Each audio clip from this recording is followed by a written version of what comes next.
Alhamdulillah,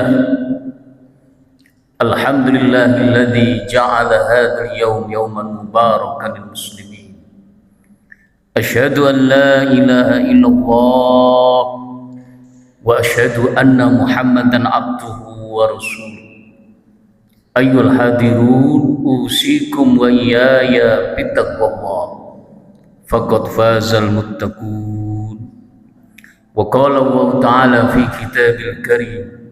Bismillahirrahmanirrahim. Rabbana dhalamna anfusana wa illam taghfir lana wa tarhamna lanakunanna minal khasirin. Shadaqallahul azim. Allahumma shalli ala sayyidina Muhammad. Hadirin jamaah Jumat Masjid Al-Ukhuwah rahimakumullah. Marilah kita senantiasa beriman dan bertakwa kepada Allah. Takwa dalam arti kata intisalu awamirillah wajtinabu nawahi, menjalankan segala perintah-perintahnya dan menjauhi segala larangan-larangannya. Hadirin jamaah Jumat rahimakumullah. Beberapa hari yang lalu ramai di media sosial. Ada seorang profesor, guru besar Fakultas Kedokteran Hewan UNER, divonis oleh dokter kena penyakit virus namanya virus kuda. Berobat kemana-mana tidak sembuh, stres, depresi. Akhirnya dia datang di kampus ITS, menyuruh anaknya pulang. Ternyata sang profesor ini naik ke tower lantai 5 dan menjatuhkan diri. Mati bunuh diri, kepalanya pecah akibat benturan dengan batu. Berita ini terus di media sosial dimuat. Muncul mahasiswa Fakultas UGM, stres mikirkan skripsi dan mati bunuh diri. Muncul mahasiswi Petra, Masya Allah, juga bunuh diri. Menurut catatan WHO, angka bunuh diri di setiap negara naik drastis. Hampir tiap tahun 800.000 orang, termasuk di Indonesia. Hadirin jamaah Jumat rahimakumullah, mari kita merenungi. Ada sebuah penyakit yang sulit disembuhkan, Pak. Kalau jantung, liver, asam urat, kolesterol itu mungkin bisa disembuhkan. Ada satu penyakit, Masya Allah, jika tidak dikonsultasikan kepada ahlinya, pada kiai, pada ulama, pada psikolog, fatal. Yaitu penyakit ini disebut dengan depresi. Stres berkepanjangan dan puncaknya ada 1 minggu, itu pasti bunuh diri. Masya Allah. Hadirin jamaah Jumat rahimakumullah. Manusia itu adalah makhluk terbatas. Ada hidup, pasti ada mati. Ada sehat, pasti ada sakit. Ada kekuasaan, ada penguasa, pasti ada pensiun.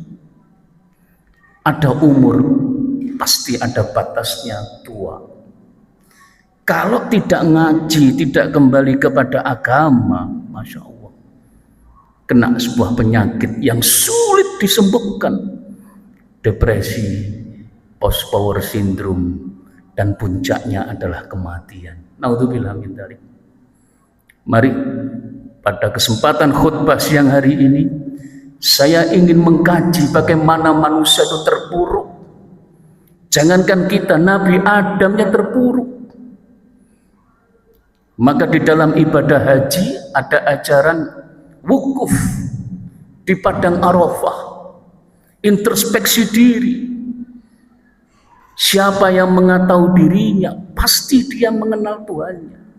Man arafa nafsahu arafa rabbahu.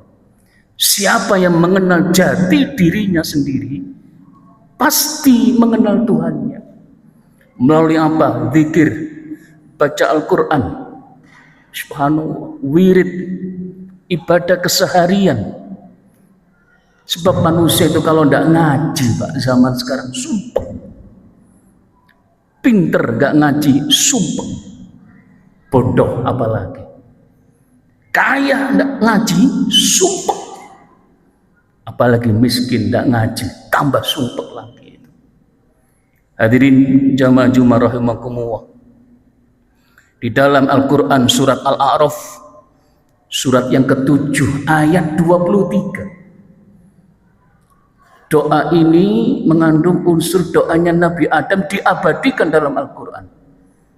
Rabbana dhalamna anfusana wa illam taghfir lana wa tarhamna lanakunanna minal khasirin.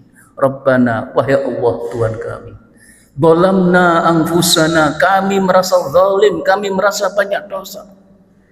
Wa illam taghfir lana, jika engkau Allah tidak mengampuni dosa-dosa kami, wa tarhamna, jika engkau ya Allah tidak mengasih sayang kepada kami, lanakunanna minal khasirin, kami termasuk golongan orang-orang yang merugi. Masya Allah.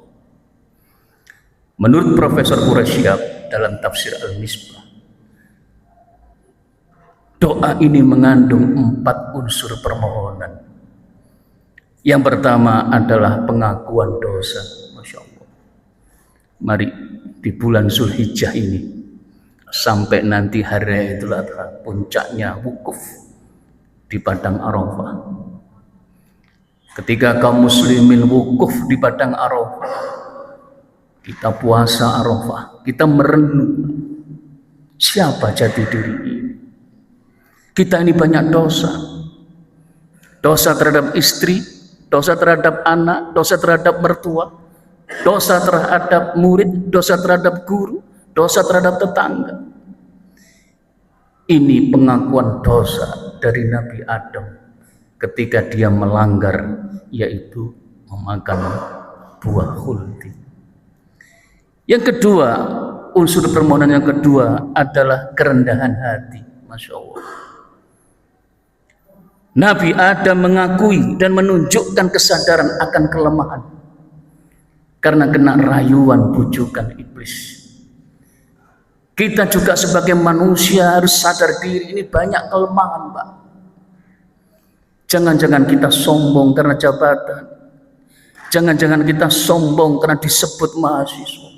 Jangan-jangan kita sombong disebut dosen. Jangan-jangan kita sombong disebut pejabat. Jangan-jangan kita sombong disebut kiai. Masya Allah. Maka di sini dibutuhkanlah apa yang disebut kerendahan hati. Semua itu adalah titipan dari Allah Subhanahu wa Ta'ala. Yang ketiga, unsur yang ketiga adalah permohonan ampunan. Nabi Adam ketika diusir dari surga, dia selalu mohon ampun sampai akhir hayatnya.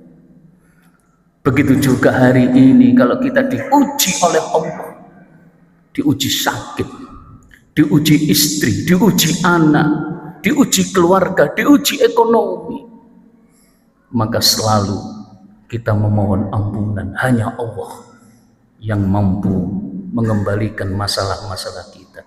Wa ufawwidu amri ilallah, innallaha basyirum bil ibad. Dan yang keempat, permohonan yang keempat adalah kesadaran akan keterbatasan manusia. Di awal saya katakan tadi, manusia itu makhluk terbatas. Hidup terbatas, pasti ada mati. Sehat terbatas, suatu saat nanti sakit. Jabatan ada batasannya, pensiun. Kekuasaan juga ada batasannya, pensiun.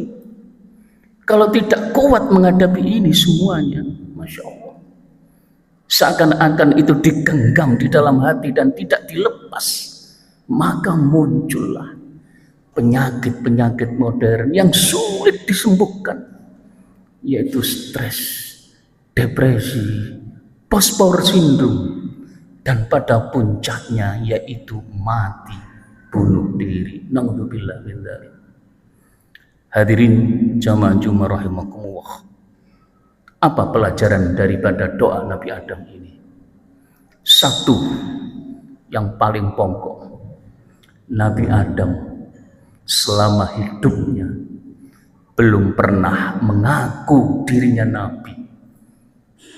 Nabi Adam selama hidupnya status sosialnya belum pernah dia mengaku dirinya nabi.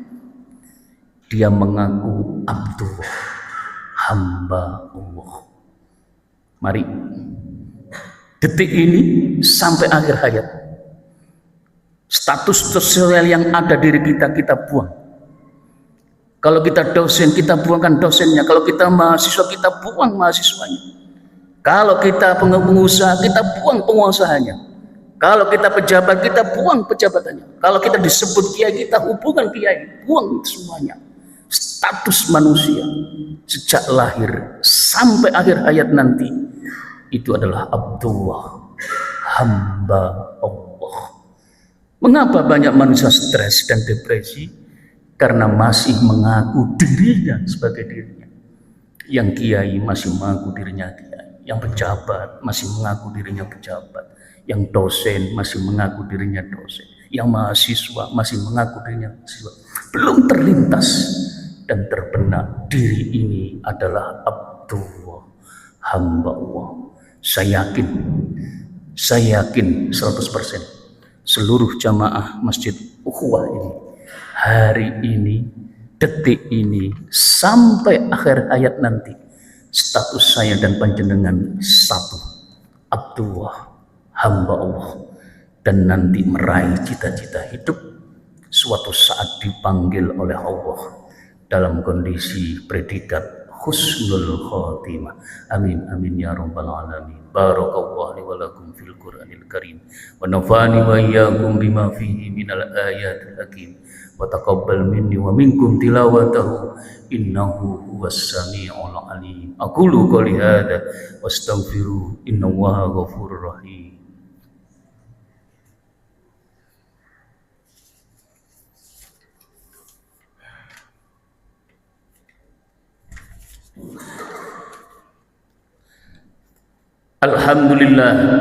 Alhamdulillahi rabbil alamin, wassalatu wassalamu ala asyrafil anbiya'il mursalin. Asyhadu an la ilaha illallah wa asyhadu anna Muhammadan abduhu wa rasuluh.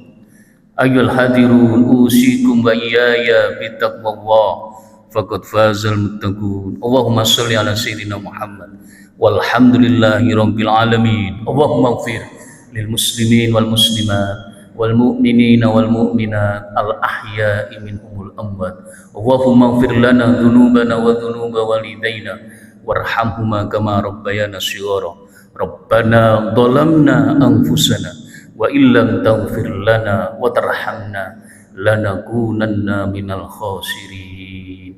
Allahumma inna nas'alukal huda wat tuqa wal afafa wal ghina. Rabbana atina fid dunya hasanah wa fil akhirati hasanah wa qina adzabannar. Sallallahu ala sayyidina Muhammad walhamdulillahi rabbil alamin. Ibadallah, innallaha ya'murukum bil adli wal ihsan wa ita'i dzil qurba wa yanha 'anil fahsya'i wal munkar ya'idzukum la'allakum tadhakkarun. Wa lidzikrullahi akbar. Aqimus shalah.